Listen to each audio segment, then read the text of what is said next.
बीते 1 साल से ज्यादा समय से दिल्ली की सभी सीमाओं पर किसान कृषि कानून के खिलाफ धरने पर बैठी है। हालांकि केंद्र सरकार ने कृषि कानून की वापसी की घोषणा कर दी है, जिसे जल्द से जल्द कानूनी अमलीजामा पहनाने की तैयारी की जा रही है। जबकि दूसरी ओर बॉर्डर पर बैठे किसान अभी भी आंदोलनरत हैं। किसान अब कृषि कानून की वापसी के बाद एमएसपी की गारंटी की मांग कर रहे हैं। टिकरी बॉर्डर पर बैठे आंदोलनकारी किसानों का साफ शब्दों में कहना है कि कृषि कानून की वापसी के बाद जब तक सरकार एमएसपी पर कानून लेकर नहीं आएगी, तब तक किसान बॉर्डर से नहीं हटेंगे। टिकरी बॉर्डर पर बैठे किसानों ने किसान आंदोलन की वापसी के किसी भी तरह के भ्रामक खबरों से इनकार कर दिया है। इसी दौरान एक किसान से सरकार की मंशा पर सवाल खड़े करते हुए यहां तक कह दिया कि सिरसा में तो अनाज मंडी में सरकारी ठेकेदार बिना लाइसेंस के बैठे हुए हैं, जो किसानों की फसल को लेने तक में इनकार करते हैं।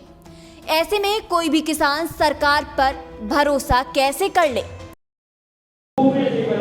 एमएसपी एक वही दाव है जो तीनों कृषि कानूनों से हमें खदशा था, हमें डर था कि सरकार खरीद से भागेगी। तो एमएसपी की गारंटी हम इसलिए चाहते हैं, एमएसपी की गारंटी के बिना भी सरकार भागेगी। इसका ताज़ा उदाहरण मेरे पास आज ही आया है, अभी 1 घंटा पहले टेलीफोन आया है। तो आपको हैरानी होगी, कॉर्पोरेट सोसाइटी का जवाब था पहले क्वालिटी चेक कराओ, उसने क्वालिटी चेक कराई, क्वालिटी के बाद कहते क्वालिटी पूर है, पास करके कहते क्वालिटी पूर को कहते लिख के दो। उसके बाद जे कह के जान छुड़ाई, कहते हमारे इस वर्ष हमने खरीद एजेंट का लाइसेंस ही नहीं। एमएसपी पहला मुद्दा है। हम रास्ते से जा रहे थे, किसी ने कूड़ा फेंक दिया और फिर उस कूड़े को उठवाने में 1 साल लग गया। ये तो वही बात थी। रास्ता हमारा जहाँ जाता था वो एमएसपी तक जाता है और C2+50 फार्मूले के साथ 15 साल से हम संघर्ष कर रहे हैं। ये एक वॉल से हवा निकालने जैसा है कि आपको 1 साल आपका ख़राब करवा दिया। मेन आंदोलन हमारे को एमएसपी पे जो होना था, ये उसका 1 साल ख़राब करवा के सोचते हैं कि अपने गुड़ की डली दे के बुला लेंगे। नहीं बुलेंगे हम। हमारा जो मेन मकसद है वो एमएसपी लेना है। कल हज़ारों गाड़ियों का काफिला आया है यहाँ पे, अगर घर वापसी होती तो हम आते क्यों।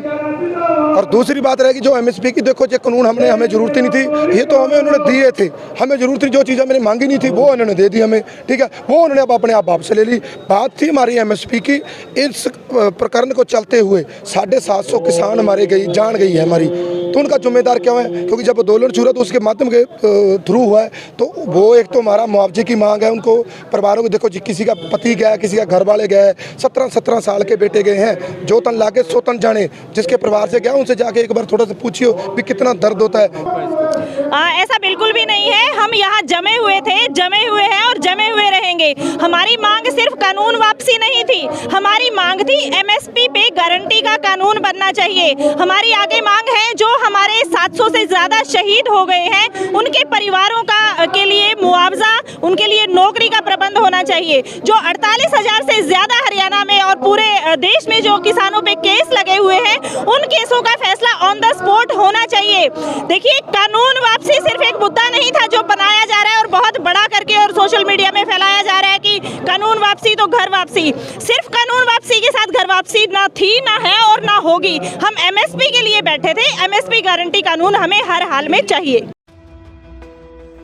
बहरहाल आंदोलनकारी किसानों ने अपना रुख साफ कर दिया है कि वो बॉर्डर से हटने वाले नहीं हैं।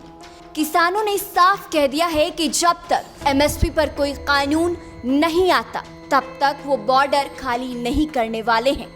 ऐसे में ये देखना बेहद लाजमी होगा कि आंदोलनकारी किसानों के आक्रामक तेवर के बाद सरकार अब आगे किस रणनीति के तहत काम करेगी।